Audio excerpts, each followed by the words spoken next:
خداوند کے نام کی تعریف اور حمد کرتے ہوئے ہم خداوند کے پاس آتے ہیں اور خداوند سے قوت مانگتے ہیں کہ خداوند ہمیں سمجھنے والا دل اور ایسی عقل عطا فرما، ایسی روح دے کہ ہم لائق طور سے تیری ان باتوں کو سمجھ سکیں اور سیکھ سکیں۔ بھائیو، آج میرے پاس جو ہے پیغام وہ سن کے بارے میں ہے کہ گناہ کیا ہے، واٹ از سن۔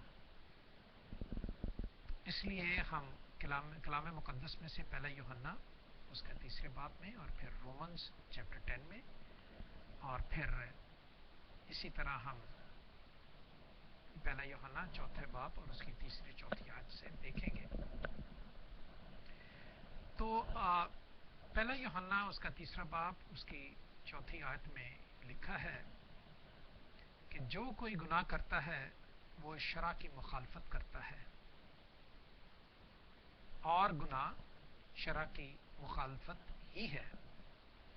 یعنی اس سے یہ ثابت ہوا کہ جو قانون دیے گئے، جو اصول دیے گئے، جو کمانڈمنٹ دی گئیں، وہ اگر ادا نہ کی گئیں، لہٰذا اگر وہ ادا نہیں کی جاتی تو انسان گناہ میں مبتلا رہتا ہے، اور گناہ سے نکلنے کے لیے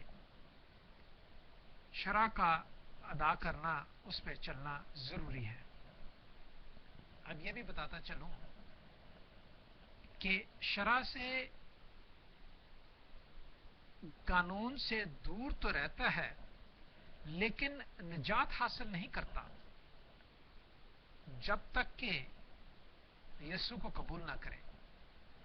اب شرع کیا چیز ہے؟ آپ کو میں نے بتایا کہ شرع کی مخالفت کرتا ہے وہ گناہ کرتا ہے۔ اب شرع کیا چیز ہے؟ شرع ایک راست بازی کا لباس ہے جو کہ ہم اس جسم کی نجات کے لیے اوپر اوڑھ لیتے ہیں۔ شرع ایک راست بازی کا لباس ہے جو کہ ہم اس جسم کی نجات کے لیے اوپر اوڑھ لیتے ہیں۔ اب کلام مقدس رومنز چیپٹر 10 ورس 10 میں کیا کہتی ہے؟ کہتی ہے کیونکہ راست بازی کے لیے ایمان لانا دل سے ہوتا ہے اور نجات کے لیے اقرار کرنا منہ سے ہوتا ہے۔ اس سے ثابت ہو گیا کہ راست بازی حاصل کرنے کے لیے ایک لباس پہننا ضروری ہے جو شرع کا ہے، اور نجات جو کہ اندر سے آپ کا اقرار کرتی ہے، کمٹمنٹ کرتی ہے، اور وہ قول پورا کرتی ہے جو آپ چاہتے ہو، اقرار کرنا منہ سے ہوتا ہے، تو اس سے نجات ملتی ہے ہمیں۔ کیوں؟ اس لیے کہ اگر ہم نے راست بازی کا لباس اوڑھا ہوا ہے اور ہم دل سے خدا کو نہیں مانتے، یسوع کو نہیں مانتے، تو ہمیں نجات نہیں ملتی۔ کیونکہ جب یسوع ہمارے اندر آ جاتا ہے تو وہ باتیں جو گناہ کو دور کرتی ہیں وہ اندر سے ہی دور کرتی ہیں، باہر سے دور نہیں کرتی۔ لباس پہننے سے وہ گناہ جو دور نہیں ہو جاتا جبکہ ہمارے اندر سے صفائی نہ ہو، اور اندر سے صفائی جب ہوتی ہے جب ہم یسوع کو نجات دہندہ قبول کر لیتے ہیں۔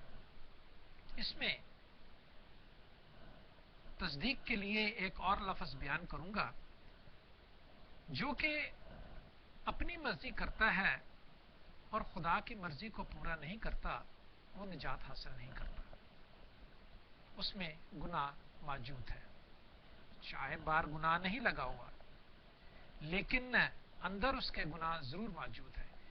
ابھی میں نے کہا کہ شرعی لباس سے اگر گناہ کو ہم اوپر سے چھپاتے رہیں اور اندر دل میں بغتیں ہوں تو وہ ہمیشہ خدا کے خلاف چلتا ہے اور اپنی مرضی پوری کرتا ہے۔ لیکن جب وہ اندر آ جاتا ہے تو وہ سب گناہ اندر سے دور کر کے ہمیں راست بازی پہ صرف دکھانے ہی کے لیے نہیں بلکہ چلانے پہ مجبور کر دیتا ہے۔ اب میں آپ کو ایک لنگڑے کی مثال دیتا ہوں جو کہ کلام مقدس میں یوحنا کی انجیل اس کا 5واں باب اس کی 6 آیت میں بڑے اچھی طرح سے مرقوم ہے۔ لکھا ہے اس کو، یعنی اس لنگڑے کو یسوع نے پڑا دیکھا اور یہ جان کر کہ وہ بڑی مدت سے اس حالت میں ہے، اس سے کہا تو तंदुरुस्त होना चाहता है। अब ये जो बात की जा रही है ये उस शख्स के लिए की जा रही है जो लंगड़ा है, और उस लंगड़े का इत्तेकाद है कि वो जब भी उस फरिश्ते को देखेगा जो हौज के किनारे बैठा हुआ है, वो उस फरिश्ते को देखेगा जो कि पानी आके हौज का चलाता है, हिलाता है, और जो भी उसमें कूद जाता है वो शफा पाता है। चाहे वो लंगड़ा हो, चाहे वो लूला हो, चाहे मुसीबतों का हो, चाहे परेशानियों का हो, चाहे किसी किस्म की बीमारी हो, अंधा हो, वो निजात पाता है, उससे फारग हो जाता है उस बीमारी से। लिहाजा खुदा ने जब उसको, यस्सु ने जब उसको पड़ा देखा लाचार, तो उससे कहा कि तू तंदुरुस्त होना चाहता है। उसने कहा हाँ मैं होना चाहता हूँ, लेकिन मेरे पास कोई ऐसा आदमी नहीं जो फौरन ही उस पानी को हिलाते वक्त मुझे उस हौज में उतार दे और मैं शफा पाऊं। यस्सु ने कहा उठ, अपनी चारपाई उठा और चल फिर। वो शख्स उठा, उसने अपनी चारपाई उठाई और चलने फिरने शुरू हुआ। अब यहाँ पे उन लोगों की बात है कि शरा के लोग उसे मिलते हैं, जो कि मैंने कहा जिन्होंने लिबास ओढ़ा हुआ है। शरा एक लिबास, रास्तबाजी का लिबास है जो हम इस जिस्म के लिए ऊपर ओढ़ लेते हैं। वो लोग उसे मिले जो शरा के लोग थे, हैकल के रहनुमा थे, वो मिले और उन्होंने उससे पूछा कि तुझे किसने अच्छा किया। उसने कहा मैं नहीं जानता, लेकिन इतना जरूर जानता हूं जिसे तुम यस्सु कहते हो, उसने मुझे कहा कि अपनी चारपाई उठा और चल फिर, और मैं ठीक हुआ। अब यहाँ रोमन के अंजील, रोमन के खत, उसका 3 बाब 29, 30 और 31 आयत में बड़ी अच्छी तरह हवाला दिया गया है, जो हम शरई लोगों से और गैर शरई लोगों से वाबस्ता करते हैं। किस तरह? रोमन्स 3 बाब 29, 30, 31 आयत में लिखा है, क्या खुदा सिर्फ यहूदियों का है, गैर कौमों का नहीं? बेशक गैर कौमों का भी है, क्योंकि एक ही खुदा है जो कि मख्तूनों को भी ईमान से और न मख्तूनों को भी ईमान ही के वसीले से रासबाज ठहराएगा। अब यहाँ बयान किया गया है यहूदियों के लिए उस वक्त के मुताबिक, और अब हम इस वक्त के मुताबिक देखें कि हम कहें कि क्या खुदा सिर्फ शरा वाले लोगों का ही है जो शरा पूरी करते हैं और लिबास ओढ़े हुए हैं, और उनका नहीं है जो शरा नहीं जानते, जो कानून नहीं जानते, जो कमेंडमेंट 10 कमेंडमेंट्स नहीं जानते? क्या उनका खुदा नहीं है? उनका खुदा है। क्यों? खुदा एक ही है जिसने शरा वाले लोगों को और बेशरा लोगों को, दोनों को बनाया है। लेकिन अगर वो दोनों ही ईमान लाते हैं, किस पे? उसकी रास्तबाजी पे जो ईमान के जरिए हम में आके ठहरा, जिसे खुदा ने भेजा। जिस तरह जॉन चैप्टर 3 वर्स 16 में लिखा है कि खुदा ने जहां से इतनी मोहब्बत की कि उसने अपना इकलौता बेटा भेज दिया, जो भी कोई इस पे ईमान लाए वो हलाक ना हो बल्कि हमेशा की जिंदगी पाएगा। लिहाजा उस ईमान के वसीले से रासबाज ठहरता है, अच्छा हो जाता है, जिस तरह वो एक लंगड़ा शख्स जो है उस पर ईमान लाकर ठीक हुआ। और अगर आप देखें रोमन्स की इंजील उसका 11वें बाब में भी ये दर्ज है कि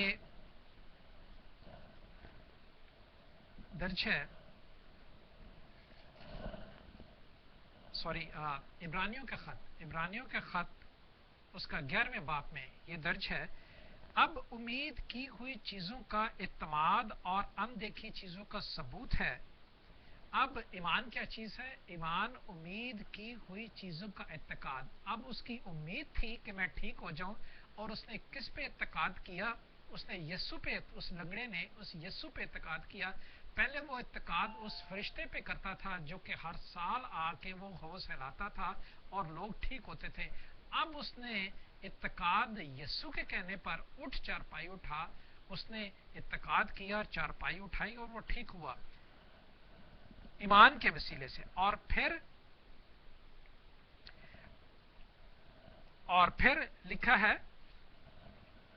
अनदेखी चीजों का सबूत। अब अनदेखी चीजें कौन सी? जो कि शरअ वाले लोगों ने देखी। वो रास्तबाजी का लिबास तो ओढ़े हुए थे लेकिन यीशु पे ईमान नहीं रखते थे। उनके लिए अनदेखी चीज थी कि ये नहीं हो सकता, ये आदमी ठीक नहीं हो सकता। और लेकिन जब सबूत मिल, अनदेखी चीजों का सबूत क्या है? वो ईमान है जो यीशु है। जब उसने उसके ईमान को देखा और ये सबूत देख लिया कि वो ठीक हो गया है और वो चल फिर रहा है, ये सबूत उनके सामने आ गया, तो वो उस वक्त से यीशु के मुखालिफ हो गए। अब चूंकि वो अपनी मर्जी पूरा करना चाहते थे, तो ये मर्जी जो है ये सिन में शामिल होती है, ये खुदा की मर्जी के साथ मुंसलिक नहीं होती। क्योंकि खुदा की मर्जी है कि दूसरों के लिए जो है वो अपनी जान दो। अब एक और हवाला हम देखते हैं जो कि पहला यूहन्ना चौथा बाब तीसरी और चौथी आयत में यूं दर्ज है, लिखा है, और जो कोई रूह यीशु का इकरार ना करे वो खुदा की तरफ से नहीं, और यही मुखालिफ मसीह की रूह है। और जिसकी खबर तुम सुन चुके हो कि वो आने वाली है, बल्कि अब भी दुनिया में मौजूद है। ऐ बच्चों, तुम खुदा से हो और उन पर गालिब आ गए हो, क्योंकि जो तुम में है वो उनसे बड़ा है जो दुनिया में है। अब यहां पे हर एक के लिए लिखा हुआ है, जो कोई रूह यीशु का इकरार ना करे, यानी शरा तो रखते हैं लेकिन यीशु जो ईमान है, जो उम्मीद है, और जिसने सब्र के साथ यीशु का, खुदा का बाप का कहना माना, उस पर उसकी नहीं सुनते, उसकी मुखालफत करते हैं, वो अभी मौजूद है और आने वाली भी है। लेकिन हमारी नसीहत के लिखा है, और जो भी उसको कबूल करते हैं उसके लिए लिखा है कि ऐ बच्चों, तुम खुदा से हो और उस पर गालिब आ गए हो। किस तरह गालिब आ गए हो?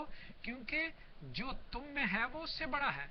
क्योंकि वो हमारे अंदर आ जाता है जब हम ईमान ले आते हैं और गुनाह से दूर हो जाते हैं। अंदर से सफाई करता है वो। बाहर से लिबास को सफाई रासबाजी के जरिए होती है, शरा को मानने के जरिए होती है, और अंदर से सफाई जो होती है वो यीशु करता है जब वो हमारे अंदर आ जाता है, जो कि उस दुनिया से बड़ा है जो दुनिया में रहते हैं। जो दुनिया में रहते हैं, रासबाजी दिखाते हैं लोग, वो उनसे बड़ा है क्योंकि वो अंदर आ जाता है। वो अंदर नहीं आ सकते। जो बाहर की रासबाजी लोगों को दिखाते हैं, वो अंदर से अगर धुले नहीं होते, अगर दुनिया में रहते हुए खुदावंद यीशु को कबूल नहीं करते, तो खुदा उन्हें अंदर से नहीं धोता। इसकी तस्दीक के लिए, अपने आप को कंट्रोल करने के लिए, इब्रानियों का खत उसका 12वां बाब जरूर पढ़िएगा 7 से 13 तक। हमारे पास टाइम बहुत थोड़ा है, लेकिन मैं चंद आयतें आपके लिए पढ़ देता हूं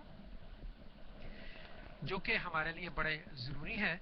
12वें इब्रानियों का खत उसके 12वें बार लिखा है, जब कि गवाहों का एक बड़ा बादल हमें घेरे हुए है, तो आओ हम भी हर एक बोझ और उस गुनाह को जो हमें आसानी से उलझा लेता है दूर करके उस दौड़ में सब्र से दौड़े जो हमें दरपेश है, और ईमान के बानी और कामल करने वाले यीशु को तकते रहे, जिसने इसकी खुशी के लिए जो उसकी नजरों के सामने थी शर्मिंदगी की परवाह ना करके सलीब का दुख सहा और खुदा के दाएं तरफ जाकर बैठ गया। उस पर गौर करो जिसने अपने हक में बुराई करने वाले गुनाहगारों की इस कदर मुखालफत की कि ताकि तुम बेदिल होकर हिम्मत न हारो। तुमने गुनाह से लड़ने का अभी तक ऐसा मुकाबला नहीं किया जिसमें खून बहा हो, और तुम इस नसीहत को भूल गए हो जो तुम्हारे फर्जंदों की तरह की गई है। तो भाइयों, इस तरह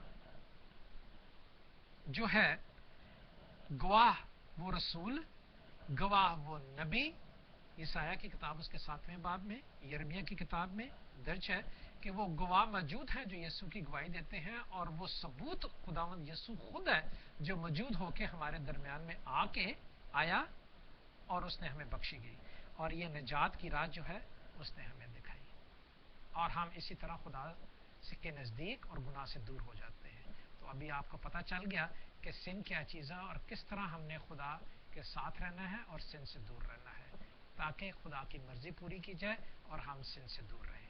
खुदावंद आपके साथ हो। आमीन।